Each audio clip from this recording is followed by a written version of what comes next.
Welcome, everybody, to another episode of SyncRiffs. My name's Charles from Blue Buddha, and we've got a special guest in the SyncRiffs studio. We have Jason Koiter, a associate producer from Criminal Minds. Hello. How's it going, Jason? It's going great, Charles. How are you doing today? I'm rocking, man. It's so good to Awesome. have you here. Been a minute, and really looking forward to having a chat about your whole world of on the production side with Criminal Minds, and a little bit about your arc in the industry. So from Charmed to Bull to Criminal Minds in that order. And if you want to walk us through, it's a great story, and I want to have you walk through your path along the way from the production side to now associate producer. Sure. Well, a little backstory. I'm a musician, and I was in a band that was signed back in 2001, and we did a lot of stuff, and we did some touring, and we did some playing, and then we disbanded. I think it was 2007-ish, somewhere in there. I got into audio engineering, actually a few years before the band broke up, and we were recording our own stuff, and I learned audio engineering and started working for a couple studios and learned how to be a recording engineer, and also worked for a pro audio rental company and was building and renting out Pro Tools systems to studios all over town, and sort of got my feet wet kind of in that way. However, during the last half of that decade, from 2008, 2009, 2010, a lot of studios were closing up, and my hours were just shrinking, and I was having a hard time making ends meet. So I had to make a change. And I interviewed for a PA job, production assistant job for Criminal Minds, and just sort of switched gears and kind of started back at square one. And, but I did have the skills from the audio side to bring into it, which helped. And I just sort of worked as a PA for a couple of years, and then got promoted and got promoted again and got promoted again. This was all, over like a 10-year period, and kind of became an associate producer. I think it was 2019. I was working on Charmed at the time. I had done 10 seasons on Criminal Minds, and worked over 200 episodes on that show, and then went into Charmed when that run ended. And that was great. I was there for 2 seasons. It was a very challenging show, just because it was, when it comes to post-production, visual effects, mixing, sound design, color correction, everything was just like huge on that show, because of the nature of the show, and, witches and fantasy and CGI and special effects. I mean, it was all crazy, but it was great. It was a huge learning experience for me. It was like, very beneficial, right? And so I did that for a couple seasons, and then I went back to sort of the procedural side. I worked on a show called Bull for 1 season. It was the final season, and the timing just worked out. When that wrapped, it was like, hey, Criminal Minds is coming back, you want to go? And I was like, yes. I got the phone call, and so worked on that as an associate producer as well, and hoping to start up our next season soon and keep going. So Nice. Yeah. So Congrats. That's amazing. Now, correct, Jason, with as far as being the AP, you're involved from inception to post, everything from the beginning, from concept to post, throughout the through line. Yes. I should say yes and no. Yes. My position is technically a post-production department position. However, associate producers are involved from the very beginning of the season, from the very beginning of each episode. We're in early prep meetings, because everything that happens early on affects us when, down the line, when we finally get footage and dailies, and, we have to put the shows together. Of course, everything has to be produced right, shot right, so that we can do our jobs as well. As associate producer in television, for the most part, there's sometimes an associate producer who isn't in post, but almost always it's a post-production position. And we basically oversee the department. and sometimes there's a second producer, like a co-producer or a supervising producer as well.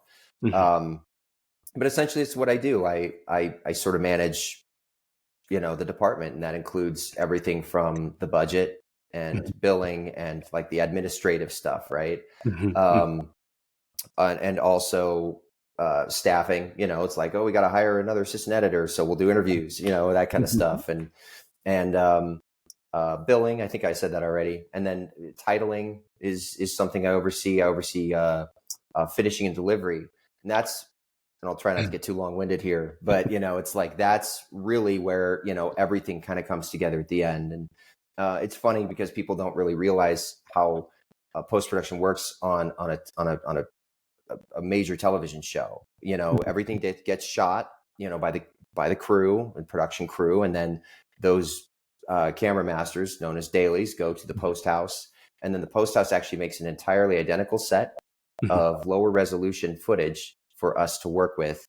And we're called the offline side of post, and then there's the post house, which is the online side of post. And so our editors then work with that footage, and they go through every day and they cut all the scenes that were shot the day before until they have all of the entire episode. And then they make their cut, their editor's cut, and that goes to the director. Director gets it, does some notes, goes in and does her pass 3 to 4 days, and then that's done.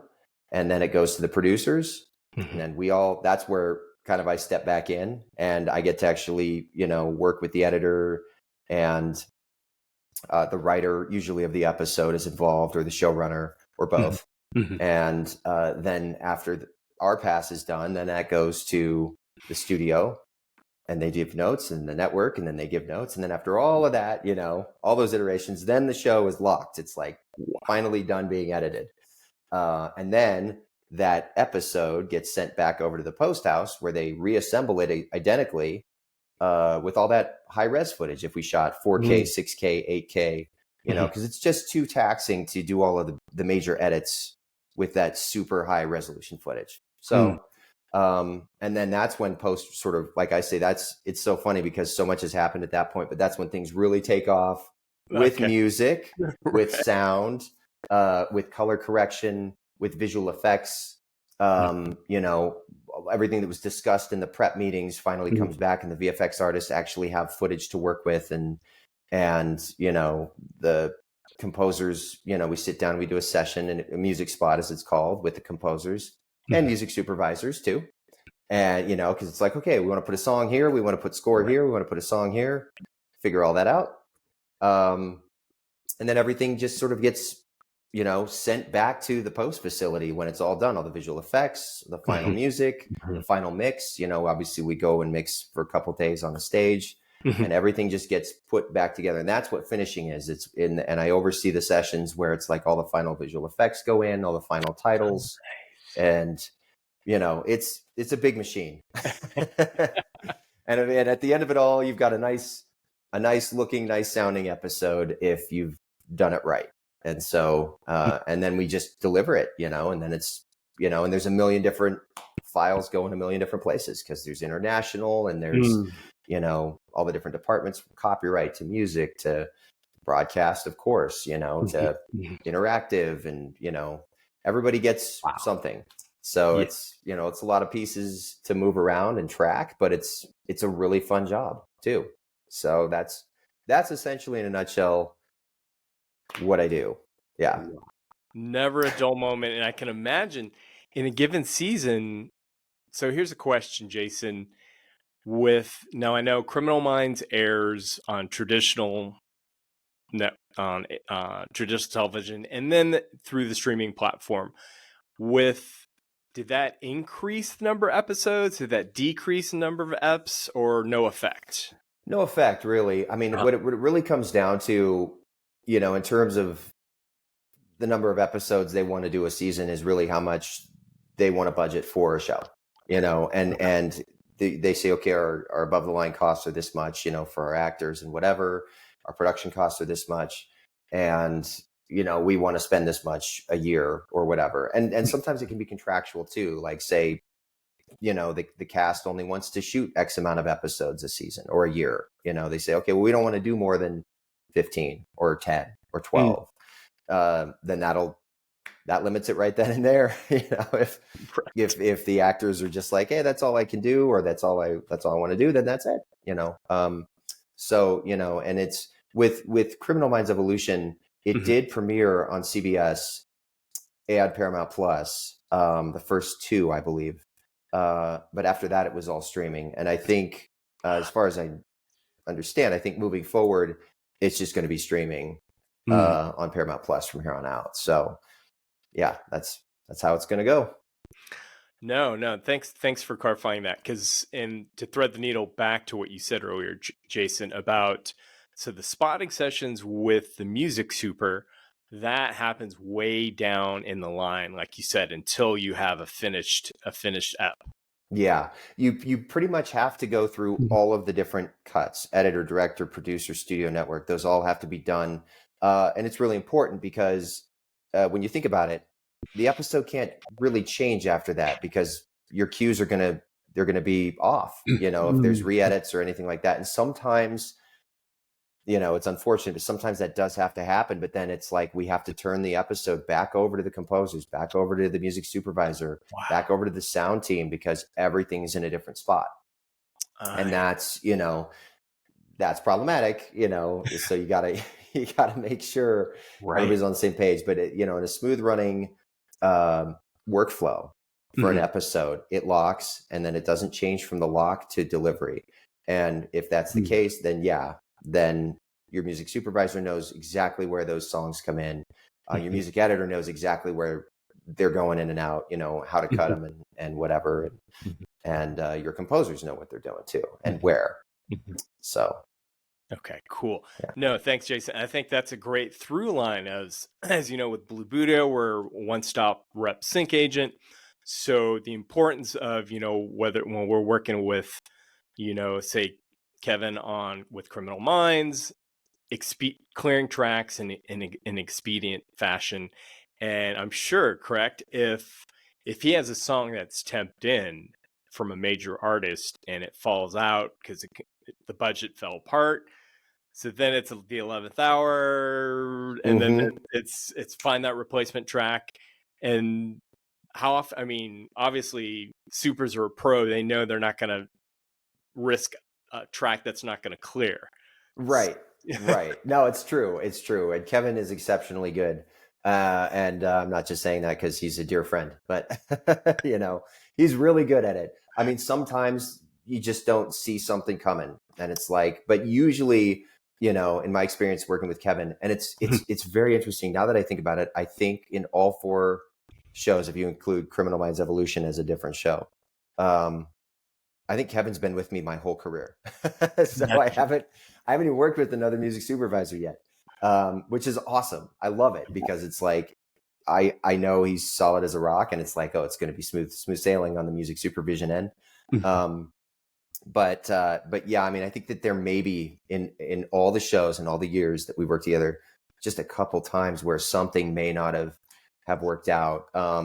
And sometimes it's a specific request from a producer or director that Kevin's trying to work, but even then he'll be like, I don't know if this is going to fly.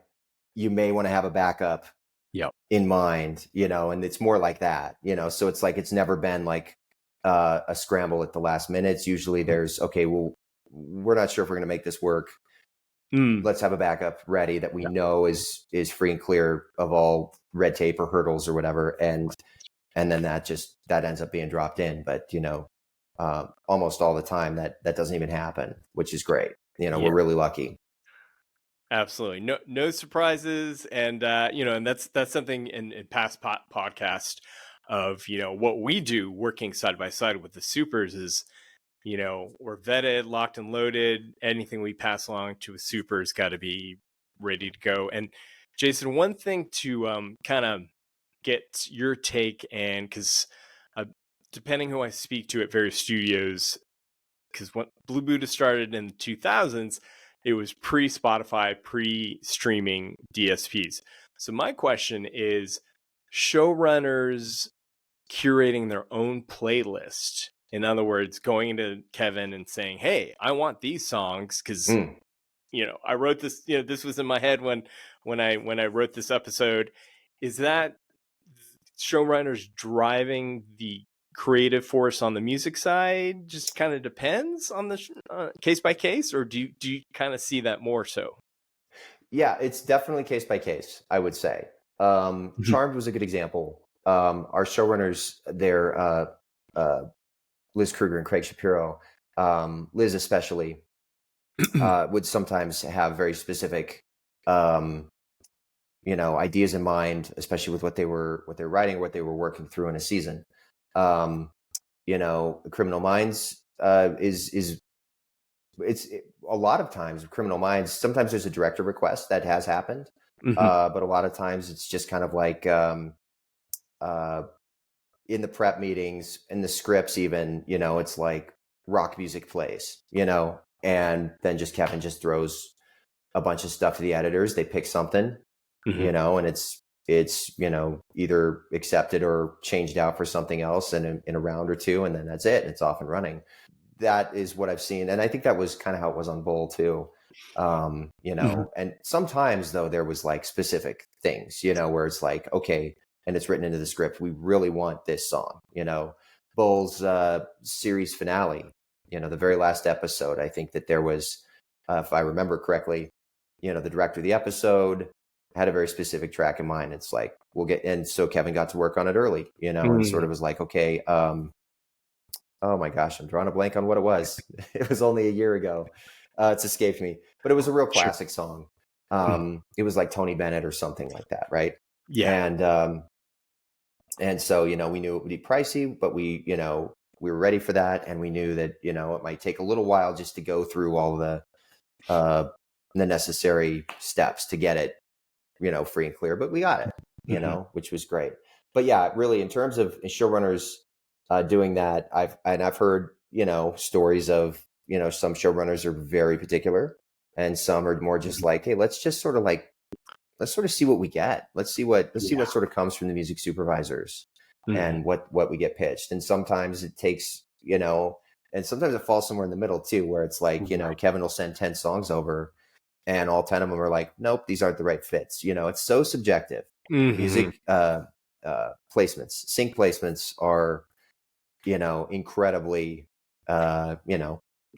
subjective. It's Mhm. like it's got to be just right, and even if it's like, it's just not quite right, sometimes that's all it takes. It's like, oh, it's close, Mhm. but it's like, nope, these are all close, but we need 10 more, and Right. then we just keep going until something sticks usually. So Yeah, no, spot on there. And I think you kind of touched on that. Correct, Jason? One benefit is of, especially in your case, if you're working with the same showrunner or creative team, you kind of know it's like building that NBA basketball team. You know everybody's habits, so to speak, what they like, what they don't like, and then it's a well-oiled machine.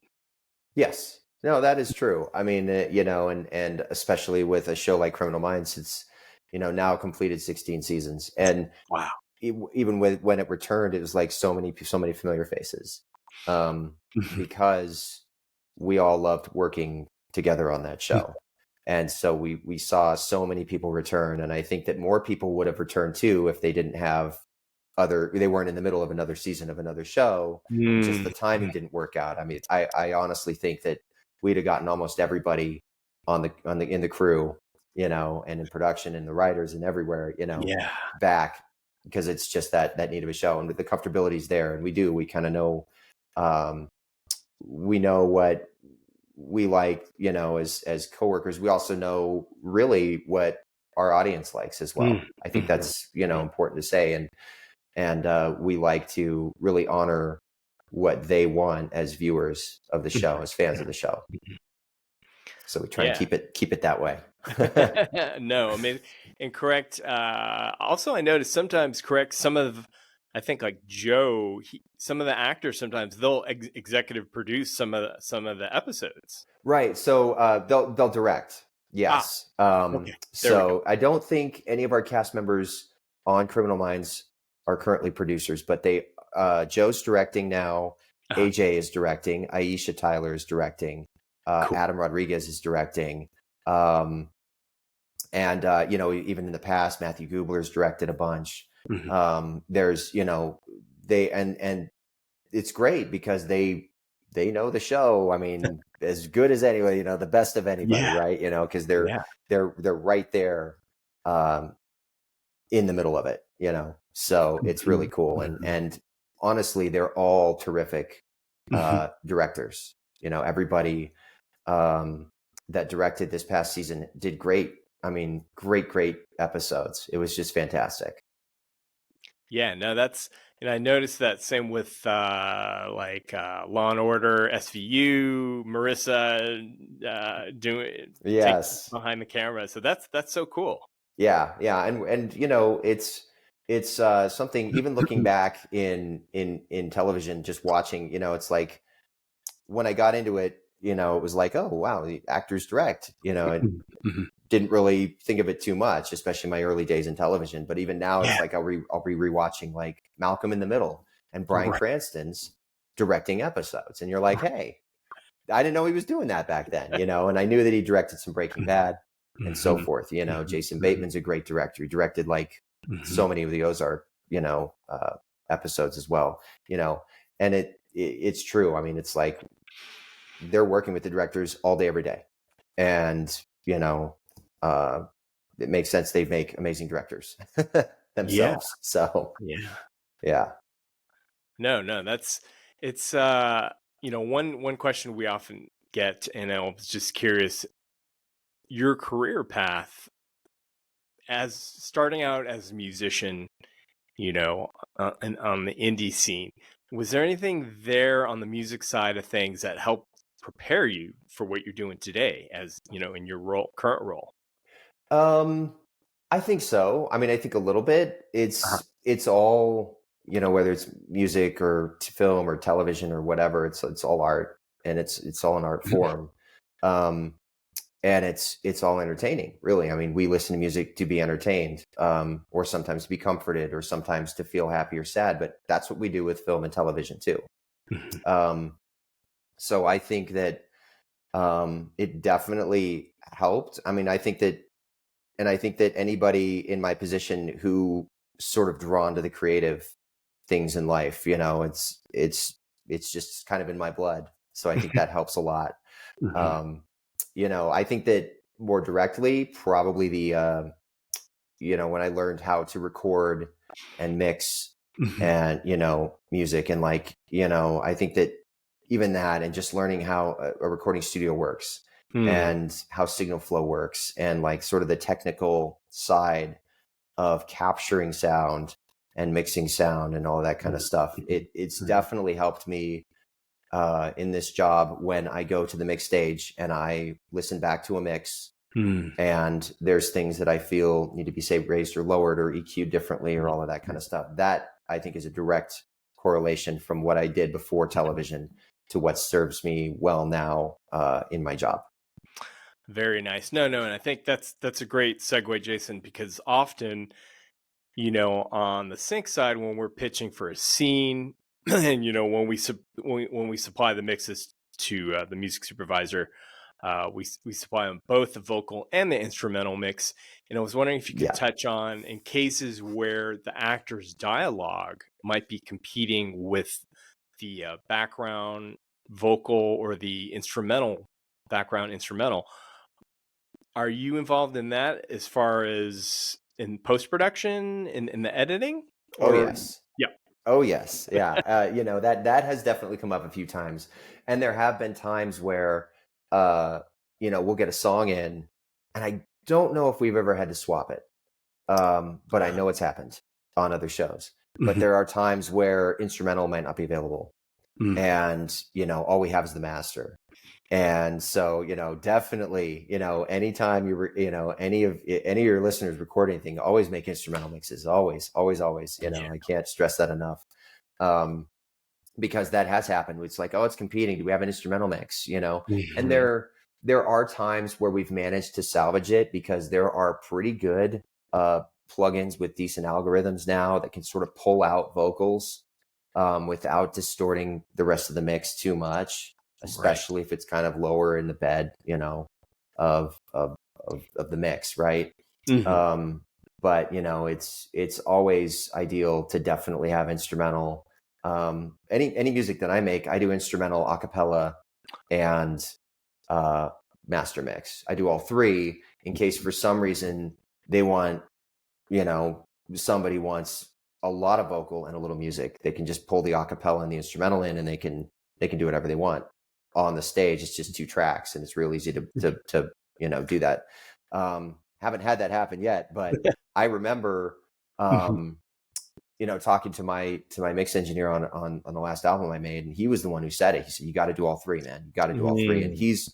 he's a phenomenal mixer, like a Grammy nominated mixer. He's worked with all the giant acts like out there, like everybody. And so I just was like, okay, and I knew it was going to cost more in mastering because I've got to master three mixes per song, but Mhm. it was worth it.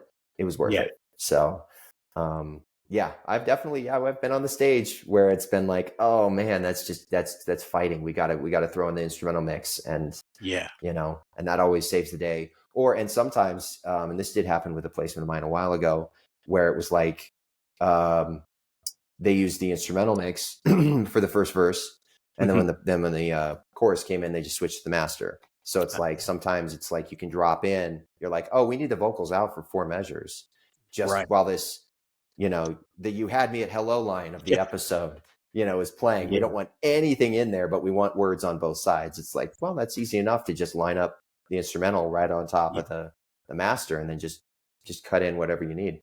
Yeah. No. So Thank you. Great insights. And I think, that's also depending who we work with, a lot of music supervisors, what I like to do, and I follow in particular, where they request everything up front, the wave and the AIF of the vocal and the instrumental. mm, So they have it from us and then I have to go back and forth right. whether they need, yeah. So that's critical. Expedient times of the essence. And Yeah. yeah. So no, it's these are great. You're threading the needle. In past episodes, we kind of talked about because people said, "Why do I need an instrumental?" I said, "Well, here's the reason why." And then Jason, to touch on, because we've both been doing this for a minute, standard and practices. Um, One network, I got a list where a little bit more stricter. Certain words can't, obviously nothing profane, Right. but so what was new to me that in recent times it made sense was gun, Jesus, certain words. So gun and Jesus was new to me. And Oh, yeah. So interesting. Okay. Yeah, yeah, yeah. Well, I guess that Fuel song, Jesus or a Gun, is out of the question for that one. That's so funny. Yeah, I mean, well, yeah, absolutely. I mean, standards and practices, that's another big part of my job, and it's true. It spans everything. It's dialogue. It's uh, like you said, lyrics and music. Mhm. It's art background. Like, we've had to, change art sculptures and statues, deep background because standards and practices notes sometimes. Sure. Smoking is another big one, that's, and sometimes it can get a little bit like, huh? Like somebody can have a lit cigarette in their hand, but they can't have it in their mouth. Oh, Interesting things like that. But yeah, standards and practices, I'm not mhm. surprised that there might be certain buzzwords, and it depends on the network, of course. Right. The standards and practices, the set of guidelines we had in broadcast for CBS Network are very different than those for Paramount Plus. Mhm. And Mhm. that's Mhm. that's kind of the way it is for broadcast versus streaming in general. Obviously, you see a lot more risque things, or you hear a lot more profanity or whatever in a streaming show than say what's on ABC or CBS on a Tuesday night or whatever. Right. Yeah. Right. Absolutely. No, cool. And then just to touch on, because the through line to that is with, say, with profane lyrics, I've been told completely replace the word. So if there's an F bomb, replace it with another word versus some artists will reverse it, Ah, but that can have, if you hear it audibly, a reverse, it can that can. yeah. It What's your can thoughts on that? sometimes, it won't always pass muster. You're right. Sometimes they need a complete, they don't like bleeps, they don't like mutes. Mhm. Um, and sometimes you just have to have a completely different word in there. And something that would fit still, right? Mhm. So Mhm. it can't just be some random weird word, because it's like it's because that can pull you out of the moment of the show. You don't want just Mhm. something to catch your ear. The best way, you want anything you're watching to feel, and you want to be immersed, right, in Right. in the experience, whatever it is. And something like that can definitely take you out. You hear something backwards, it Mhm. always makes you. I've heard radio edits on the radio, Yeah. obviously, many times, where they just put something backwards every time. Your ear's not used to hearing that, so it's Yeah. going to jump. It's going to jump out at you, and I think that's why they try to avoid that. No, makes sense. Makes it. Thanks for clarifying that. And then one creative thing, just to kind of pick your brain on, I'm curious, Jason, is sort of the concept of ripped from the headline, so to speak. So whatever's happening in the world of procedural crime, say there's a big, you know, OJ case or whatever it might be, how what's kind of when do we see those things in real life playing out in a script, in for a show like Criminal Minds? Just kind of, Well, that's a good question, and it's something that we try not to do a lot of. Everything that we do, and you look at any end credit, the last credit of any television show, you see that the characters and the stories herein are entirely fictitious, right? I mean, that's Mhm. like it's on what we call the junk card, the last card of the credits, Mhm. where it's all of the fine print. And it's really something that, and not to say that in 300 and what is it, 34 episodes of Criminal Minds now, that things weren't inspired by what really happened. As a matter of fact, there's a researcher on staff that researches all of the real stories, right, for Nice. inspiration. But it definitely has to be pretty far removed from what really happened or what really is happening. As a matter of fact, Mm.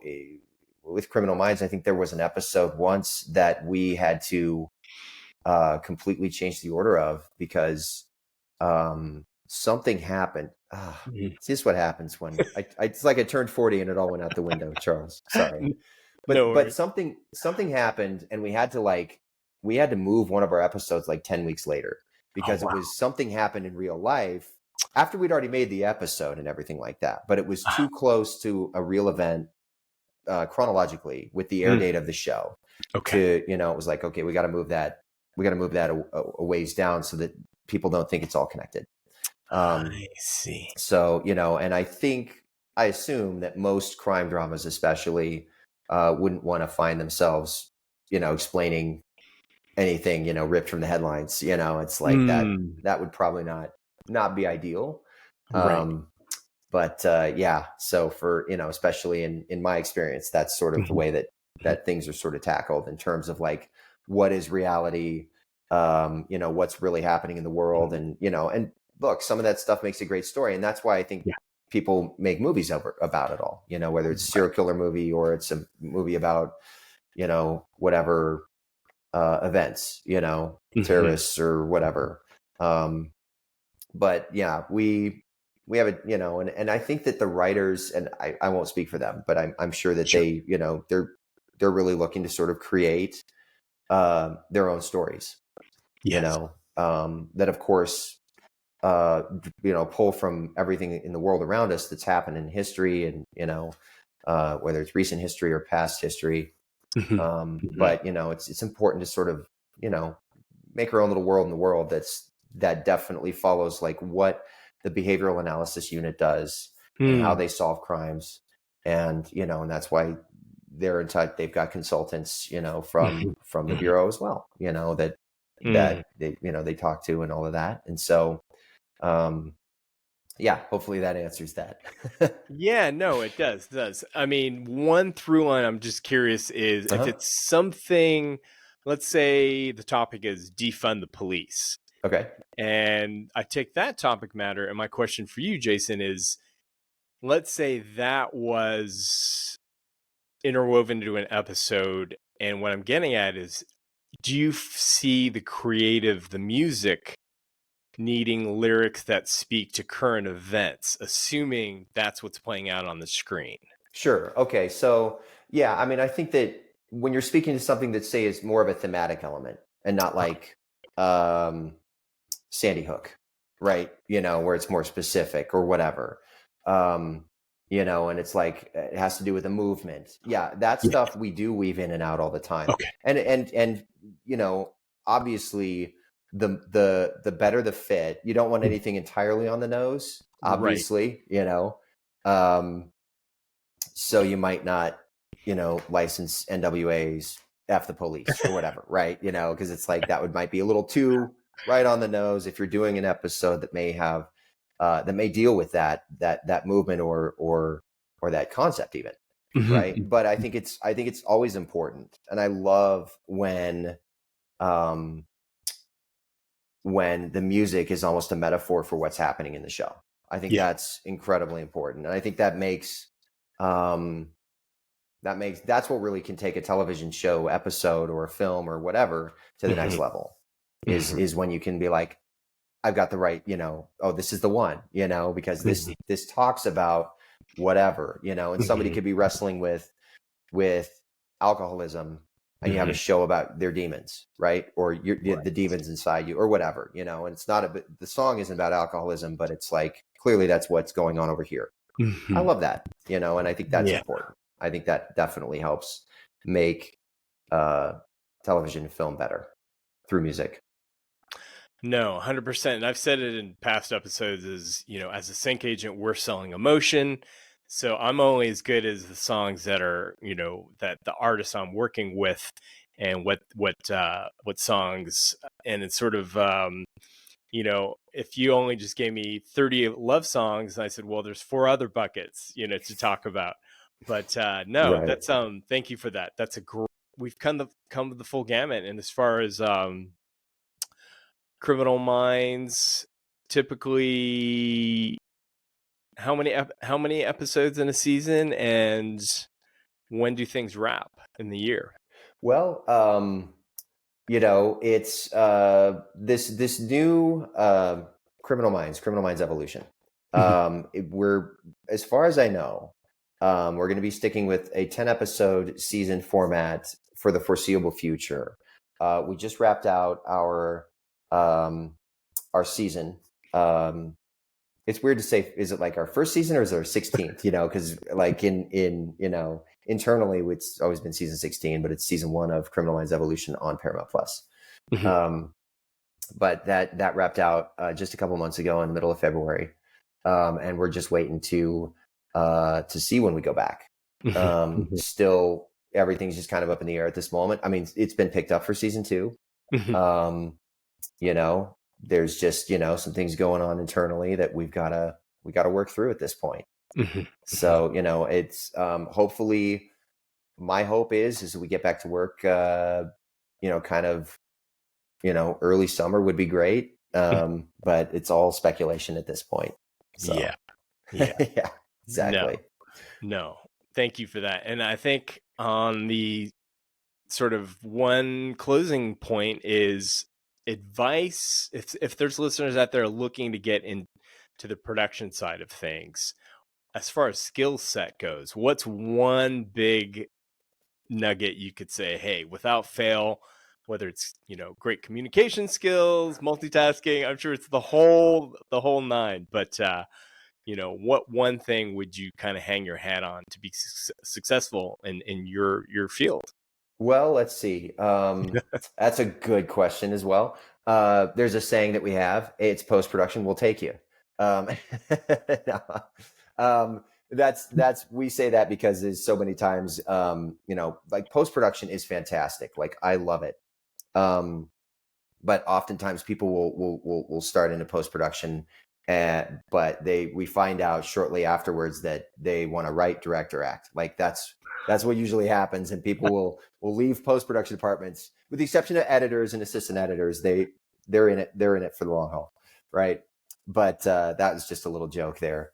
But honestly, yeah, absolutely. If you can, the thing is that post-production, even as complex of a machine as it is, once you see it, it's like looking at the Matrix, right? Like the Matrix screens in the movies. It's like you can just kind of see all these things sort of trickling down in front of you, but you see exactly what's going on. You're like, oh, that's this, and whatever. Multitasking is very important. And just sort of having like a mind that can just sort of see workflow and process. Other than that, it's like, if you can do that, everything else is easily teachable and trainable, you know, and it becomes just, it's just a machine. It's just looking at the machine and seeing everything. You know, I had a coworker that made a flow chart for post-production, and it was very simple. It was one sheet, you know, about 14 or 15 boxes that were, you know, sort of connected. That's all it was. It was just a flow chart.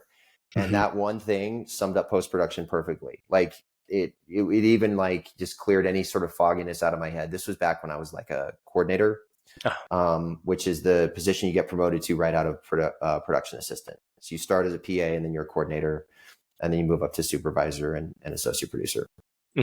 And, you know, just back then I was like, oh, this actually isn't that confusing, as long as you know, can just sort of look at everything from like that technical mindset, and you can multitask too. I mean, that's really important. If you can multitask, that's about it. Everything else can sort of be, you know, trained, you know, once you're on board. You know, I came in not having any television experience at all.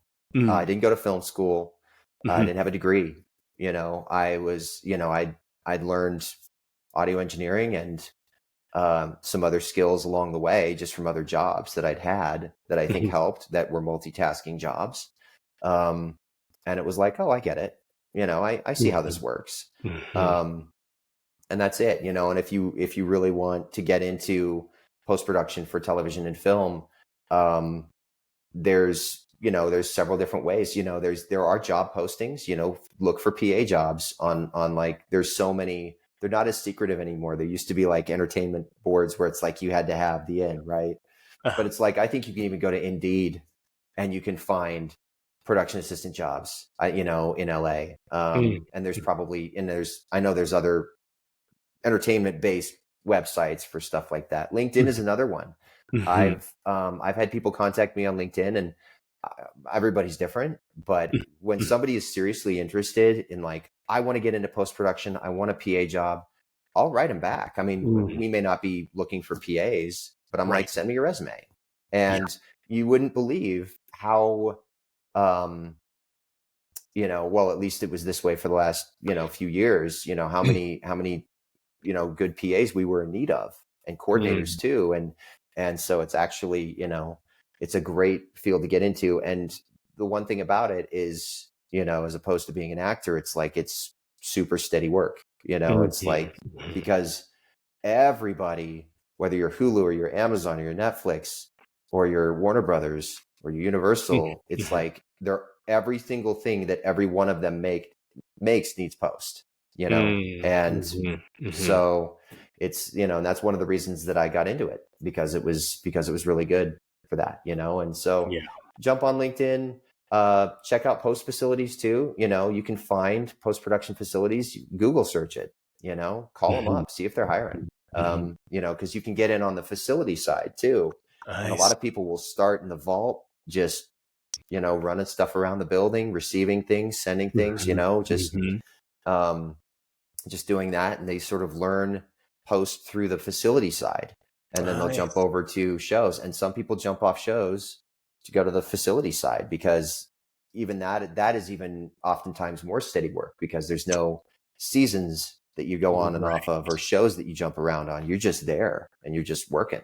Wow. So there's, you know, some really cool stuff there, you know, and even post executives, you can probably find out who's where, maybe get an email out to some of them on LinkedIn as well, because they'll at least be able to tell you if you have zero experience, you can, and they're all really nice folks. Like all the post executives I've worked with, at all the studios that I've worked for on these shows, are really, really neat, wonderful people. And, it's like, I want to become a PA. What do I need to do?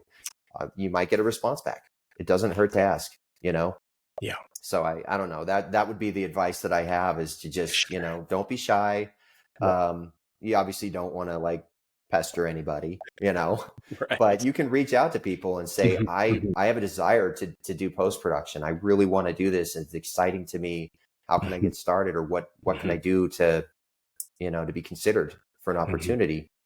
And I bet you'll get some, find associate producers like me out there, find post execs, find people at these post facilities, just reach out. I think that's the biggest thing to do if you really want to get into it. So, yeah. Amazing advice. Thank you. No, and internships, do folks ever have the opportunity to intern with in post? It's funny. That doesn't really happen. In post, at least not on any of the shows that I've done. There might be some opportunities. And that's the other thing too. You can start building your resume by, going on those, there's those other websites where like, people are shooting short films and people are shooting indie films or whatever, and they can't pay you, but they'll feed you. And, you can be a post PA on one of those gigs, or at least, or even get production related experience. I have seen resumes come to me from studios and from other post producers of, this person's only got production experience, but they want to learn post, and they've got, a handful of indie things on their resume, and they'll get hired. I've seen it happen. I've seen people get hired. So it's like, there's that too. Just get into the business, and in a way, I know it's not an internship per se, but it kind of is. If it's like, hey, it's free work and you're gaining experience. That's another great way to get noticed, for sure. It's not an super easy job to get in. It's not a super easy, it's not like you can just waltz in and get a job willy-nilly, but it's also not impossible. I think that, especially when it comes to post-production, it's like, it's not impossible to get in if you work hard, and not even, you don't have to spend 10 years working for free. You don't, but it's like, just go out there and really work hard for a little while, get some things on your resume that are production related, hopefully something that's post related, just even one thing. And then start reaching out to people who say, I really want a PA job. And, you'll be leagues ahead of, everybody else. And hey, thank you, Jason. And if they're in LA, they're in the right town, because there's plenty of productions. That's right. No, LA is still number one for stuff like that. Vancouver is really big too. There's a lot of post in Vancouver. There's a lot of production in Vancouver. And then there's other spots where production's big, but post isn't necessarily, like, Atlanta does have some, but it's more production. New York has post, Vancouver has post, LA has post. I'd say those are your best bets for cities nationwide for post-production work. Yeah. And then globally, obviously in London for production and post in London, I would imagine. Yep. That's a really big one. Visual effects, and you may or may not have heard this, but there's a lot of visual effects coming out of India. So there's a huge visual effects scene there. But I don't know about any other types of post or not. But I do know that there's a lot of visual effects there. But yeah, London is probably your biggest one. France has some pretty big media, and Germany does too. And, there's obviously going to be, opportunities there as well. But even that, compared to Los Angeles, is, you're still going to find more closer to home, probably. Yes. So, and on the closing note, which fathom to say what you do, associate in post-production and associate producers, Chat GPT and AI cannot replace you. That's right. Not yet. I think I think we're AI safe for the time being. You know, it'll be kind of scary when they could do all of that, but it's like there's still certain things that you know that only we humans can do in post production, which is great. Right. You know, the AI thing is coming. It's very real, and there might be little things that it could do, like you know, automatically title an episode or something. You know, potentially even color correction. However, I would argue that is still an art form in and of itself. You wouldn't think balancing the color in a show. Yes, you could probably have a computer do that one day. AI could probably do that, but I guarantee you, it'd be missing that human touch that we'd want, and you would see the difference. I don't know, that AI may prove me wrong, but sure. you know, but I would say that it's Yeah, I like that analog, Jason. It's to your point. It's see it as a tool in the toolbox, so to speak. Get you to a point, and then the human aspect has to do the final pass on the color correction. Well, exactly, because it's like it's not going to know what the director of photography wants or the post producer wants, you know, and those are the two folks that are usually, you know, touching the color alongside the colorist, right? And so, you know, it's like they're not going to know that you want to see more shadow on one side of a person's face to make it more haunting. You know, AI is never going to know that, but the DP is going to say, I shot it with this in mind, and that's what I want. And so that's going to be a human that's going to actually have to make that adjustment, because that's what the human director of photography wants. So I think that you know, while there might be, like I said, there might be some places where it could you know, work its way in and possibly even ease some workload here or there, I don't think AI can take over post. So absolutely, thank goodness. Well, hey, I'm sure once this episode airs, then the Google bots, search engines will be picking up what we're saying, and then we'll have you back in a year's time and see where we're at. Right. They're probably working on it right now. They probably just heard me say it or something. My phone's listening to me or something, you know, and they're working on it.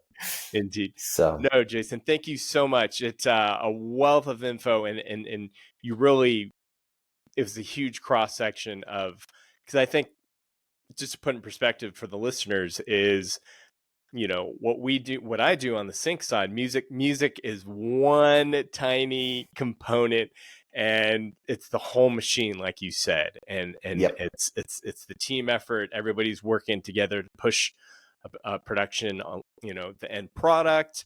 And no, thank you for your pearls of wisdom, and it was really great chatting. I really appreciate having you on tonight. Oh, thank you so much, Charles. I appreciate it. I'm happy to be here and happy to chat anytime. Very cool. Thank you so much, Jason. And Thank you. with that